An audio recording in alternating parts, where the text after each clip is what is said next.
देश को चलाने के लिए कुछ नियमों और कानूनों की आवश्यकता पड़ती है और उस नियमों और कानूनों की संग्रह को हम संविधान कहते हैं। संविधान भी दो तरह के होते हैं, एक संविधान होता है अलिखित, एक संविधान होते हैं लिखित। अलिखित संविधान आपका यूके के है, यूनाइटेड किंगडम का, जिसको हम अब बोलते हैं इंग्लैंड। इंग्लैंड एक ऐसा देश है जिसका संविधान क्या है, अलिखित है। भारत की संविधान कैसी है, कैसी है? तो देखिए भारत की जो संविधान जो है ना साहब, वो कठोर भी है और लचीला भी है। भारत के संविधान कठोर भी है और लचीला भी है। हाँ, अब कठोर का मतलब होता है कि कुछ ऐसा मामला है जहां भारत की संविधान आपको कठोर दिखाई देगा, और कुछ ऐसा मामला है जहां पे भारत की संविधान लचीला भी दिखाई देगा। तो भारत की संविधान, अमेरिका की संविधान कठोर है। अगर यूएसए का देखिएगा ना, तो यूएसए का संविधान क्या है, कठोर है। इसलिए यूएसए के संविधान में इतना संशोधन नहीं है, क्योंकि इसका संविधान इतना कठोर है कि हर पार्ट को संशोधन करना बहुत मुश्किल होता है।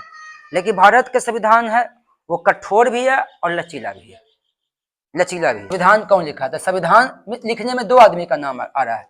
एक आ रहा आपका डॉक्टर भीमराव अंबेडकर, एक आ रहा डॉक्टर भीमराव अंबेडकर और दूसरा रहा प्रेम बिहारी रायजादा।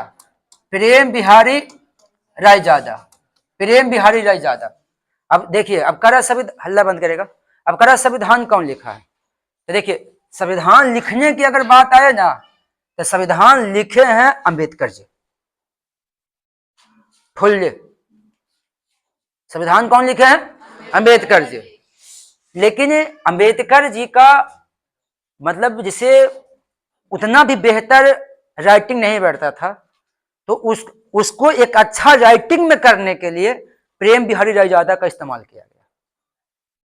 यानी मूल कॉपी अंबेडकर जी लिखे, मतलब जो मेल संविधान जो है ना, वो अंबेडकर जी लिखे हैं। उससे अंबेडकर जी का लिखा गया संविधान को देख देख के ये कौन लिखा? प्रेम बिहारी रायजादा।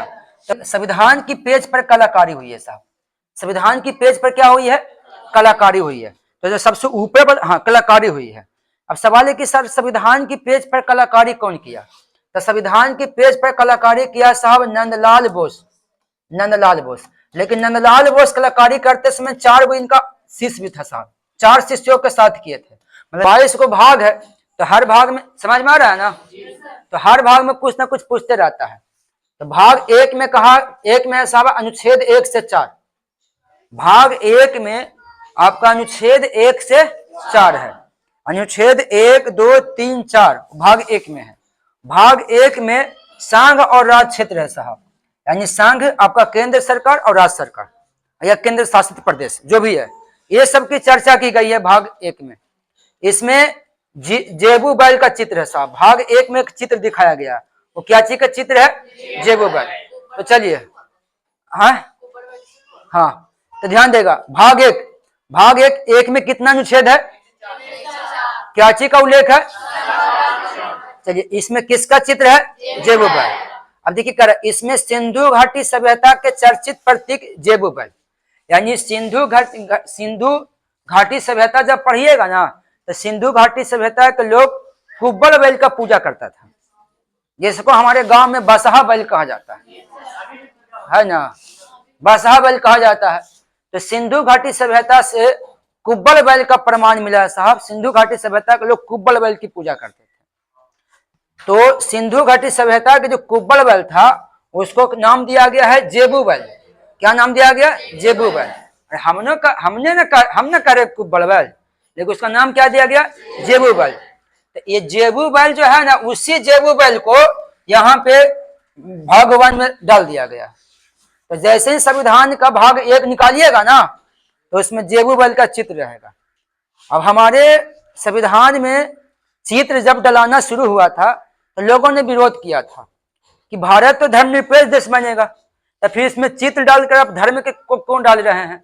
जिस पर यह कहा गया कि भारत के संविधान पर बनाए गए चित्र को संविधान से कोई लेना देना नहीं है। वो एक इंडिकेट है, वो कुछ ना कुछ आपको एक अच्छा मार्ग दर्शाएगा, बस इतना ही समझिए।